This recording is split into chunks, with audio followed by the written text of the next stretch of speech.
አማራ ብለን ባንድ በረት ውስጥ አንታጠርም። እኛ የምንታገለው ከዚህ በኋላ ለኢትዮጵያዊነታችን ነው። ኢትዮጵያ ስትፈርስ አማራ ይፈርሳል፣ ኦሮሞ ይፈርሳል፣ ትግሬ ይፈርሳል። ራሱ ኤርትራ ሀገር መንግስት አልባ ነው የሚሆነው። ኢትዮጵያ ከፈረሰች እንደ ሶማሌ ኤርትራም እያለፉ ስለሚጡ እኛም እያለፉ ስለምንዋጋ ምስራቅ አፍሪካ እስከ ሱዳን ድረስ መንግስት አልባ ነው የሚሆነው። ስለዚህ አማራ የሰራትን ሀገር ኦሮሞ የሰራትን ሀገር የጠበቃትን ሀገር ሰሜነኛ ትግሬዎች ልታፈርሷት አትችሉም እያልን ነው። ይሄን ደግሞ የምንታገላችሁ ከኦሮሞ ህዝብ ጋር በተለይ ቁጥሩ ብዙ ከሆነው ጋር በመቆም ብቻ። ልክ የዛሬ 7 ዓመት የኦሮሞ ደም የኔ ነው ደም ያለ ጎንደር ኢትዮጵያዊ ጀግና ዛሬም እንደዚህ አይነት ጎንደር ሊነሳ ይችላል፣ ጎጃሜ ሊነሳ ይችላል፣ ሸዋዬ ወሎዬ የአፋር ሰው ሊነሳ ይችላል፣ ሶማሌ ኦሮሞ ራሱ ኦሮሞ ደግሞ እንደገናውን የኦሮሞ የአማራ ደም የኔ ደም ነው ብሎ ሊነሳ ይችላል። አናውቅም። ዋናው ግንኙነታችን ማጠንከር ነው። መለስ ዜናዊና ድርጅቱ በምንድን ነው የሚያምን መሰላችሁ? ኦሮሞና አማራ ብዙ ቁጥር ስላለው እሳትና ጭድ ማድረግ ነው። ፓርላማ ላይ መለስ ዜናዊ ተናግሯል። ኦሮሞና አማራ የተገናኘ ቀን እኛ ያልቅልናል ብሎ በፓርላማ ላይ ተናግሯል። በስብሰባቸው ድብቅ ስብሰባቸው ላይ ደግሞ ኦሮሞና አማራ ላይ ሲገናኙ ካያችሁ ለቃችሁ ሂዱ ነው። ያ ነው እኮ የሆነው። የኦሮሞ ደም የኔ ደም ነው ሲል አማራው እነሱ መቀሌ ገብተዋል። ዛሬም አብይንና ብልጽግናን ጠላት በማስመሰል አማራን እያታለሉ ነው ትግሬዎች፣ ኤርትራኖች። ያ ማለት ደግሞ እንደነዘመነ ያለውን ካድሬ ከነሱ ጋር አሰልፈው እንደነምር ያለው ፋኖን አሳስተው ወደ 4 ኪሎ ለመምጣት እየሰሩ ነው። ይሄንን በመቃወማችን ምክንያት በዓለም አቀፍ ደረጃ እኔን ለማጥፋት ፎቶ እየዋጡ ቪዲዮ እየዋጡ ተንቀሳቅሰዋል። እኔ ግን በራሳቸው ሞራል ላይ ተጫውቼ ይሄው እስካሁን አለው እቀጥላለሁ። ከዚህ በኋላ እኔ ለአማራነት ብቻ ልታገል። ኦሮሞም እንደ አማራ ስለማየው፣ ትግሬም እንደ አማራ ስለማየው ንጹህ ህዝብ የሆነውን ኢትዮጵያ ይታገላል። ከወያኔ ሻዕቢያ ጋር ቁጭ ብዬ ብልጽግናን አፍርሼ ደብረ ጽዮንን ወደ ቤተ መንግስት እንደማላመጣ አስረግጬ መናገር ፈልጋለሁ። ዛሬ አማራ ብሔርተኝነት አይጠቅም። አገሪቷ እየፈረሰች ስለሆነ አይጠቅም።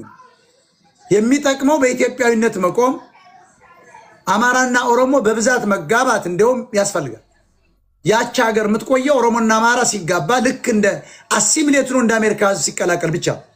ያኔ ህገ መንግስታችን ቀይረን የተወለድክ ጅማ ዜግነት ኢትዮጵያዊ፣ የተወለድክ ጎጃም ሞጣ ዜግነት ኢትዮጵያ የሚል ፓስፖርትና መታወቂያ ካላወጣን አማራ፣ ትግሬ፣ ኦሮሞ ብለው የሰጡን እኮ ኦሮሞና አማራውን ለመለየት ነው። ትግሬዎች ሌሎች ብሔሮችን ከነሱ ለመለየት ነው። ትግራይ ከሆኑ ዘርፈው እንዲያልፉ፣ ትግራይ ከሆኑ ገለው እንዲያልፉ፣ ትግራይ ከሆኑ አንቋሸው እንዲያልፉ፣ ትግራይ ከሆኑ እንዲሾሙ። በኢትዮጵያ መንበረ ስልጣን ላይ ሲቀመጡ ህዋትና ሻዕቢያዎች በተለይ አድዋ ትግሬ መታወቂያ ያወጣልን ሊገለን ነው።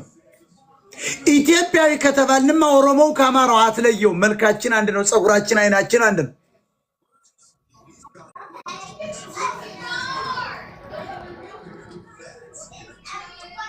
አማራ ሲለን ነው የሚያውቀን። ለዚህ እኮ ነው አማራ አማራነቱን አይፈልገው፣ ኢትዮጵያዊነቱን ነው። እኛ ደግሞ ኦሮሞ ትግሬው በዘሩ ተደራጅቶ አንተ ልታሸንፈው አይችልም ብለን ቀሰቀስ ነው፣ አስታጠቅ ነው። አልቻለም፣ አይፈልገውም ብሔርተኝነቱን። ከዚያ በላይ ደግሞ ሰሜነኞች በዘራቸው ተደራጅተው በዘሩ መደራጀት የማይፈልገውን ኢትዮጵያ አማራና ኢትዮጵያ ኦሮሞ ሊያጠፉት ነው። ኢትዮጵያ ሊበትኑ የቻሉትን አገር ቆርሰው ሊሄዱ ነው። ወልቃይት ራያ ጠገዴ ብቻ አይደለም፣ እስከ ደጀን እስከ አባይ ድረስ መጥተው ግድቡን ይዘው እስከ ጋምቤላ ነው የሚሄዱ ብለናል። ይሄን ለማድረግ ነው ወይ ኤርትራና የአድዋ ትግሬዎች የሚመጡ? ይሄን ደግሞ በጋራ ሆነን ነው የምንመክታቸው። ከዚህ በኋላ ብልጽግና መነቀል አለበት። ሌባው ፋኖ መጥፋት፣ አንገቱን ተቆርጦ መጥፋት አለበት። ህዝቡ ተነስቶ ሊበትነው ይገባል። ክልሉን አውድሟል፣ ይዘርፋል፣ ጡት ቆርጧል፣ እጅ ቆርጧል፣ አፍንጫ ቆርጧል፣ ህፃናት ደፍሯል። የትግሬን ፍላጎት ለማሳካት እውነተኛውን የአማራ ፋኖ ገሏል፣ በትኗል። የነዘመነ ኃይል፣ የነምሬ ኃይል፣ የነተፈራ ኃይል፣ የነ እስክንድር ኃይል አማራንም አፍርሷል፣ ኢትዮጵያንም አፍርሷል። ብዙ ቢሊዮን ዶላር ኢኮኖሚ አፍርሷል። ይሄ ወንጀለኞች ናቸው፣ መጠየቅ አለባቸው። ዛሬ መውጫ መግቢያ ሲያቅታቸው ወደ አብይ የሚገቡትም ሆነ እንደነ ዘመነ ወደ አስመራ የሚሸሹት በአማራ ህዝብ ደምና አጥንት ላይ ተጫውተዋል። በድሮን አስደብድበዋል። ማዳበሪያ እንዲያገኝ ገበሬውን እንኳ ለጊዜው በልቶ እንዳያድር እንኳ ጠግቦ እንዳይተኛ አድርገዋል። ለመንግስት ችግሩ ነው ነበር ራሱ። ክልሉን ለቃችሁ ተዋጉ ስንላቸው መረጃ ሲሰጣቸው አልፈለጉ። ትግሬን ተሸክም እንመጣለን አይቻልም። በጣም አደገኛ ሁኔታ ላይ ነው ኢትዮጵያ ያለው፣ መስቀለኛ ላይ ነው ያለው ኢትዮጵያ። በቅርቡ ጦርነት ይከፈታል።